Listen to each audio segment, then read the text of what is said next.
you try to stay pretty neutral because not your war.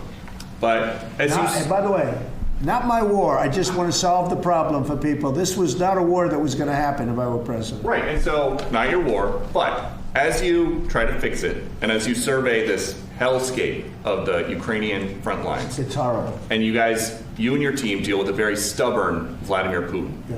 Do you and look? And Zelensky. Yeah. But do you look at this Very conflict stubborn Zelensky too. any differently now? Like, do you look at this and see Putin as the good guy or the bad guy? So I've known him very well, and I went through a lot of things with him because Russia was, the Russia hoax turned out to be a total hoax. New York Times, they got a Pulitzer Prize. They have to give back the Pulitzer Prize. That's my lawsuit, and they're doing very poorly in that lawsuit. But they wrote stories about how it was true and it was false, and a lot of Washington Post also. I have gotten to see things that I was very surprised at. Rockets being shot into cities like Kiev during a negotiation that I felt was maybe very close to ending.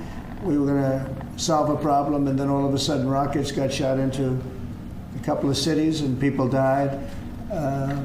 I saw things that I was surprised at. And I don't like being surprised. So I'm very disappointed in that way. With that being said, I'd like to see it end. 5,000 people, I think the number's even more than that, but 5,000 people a week are being killed. Mostly soldiers, but also people that live in little cities and towns throughout Ukraine. And I'd like to see that stop.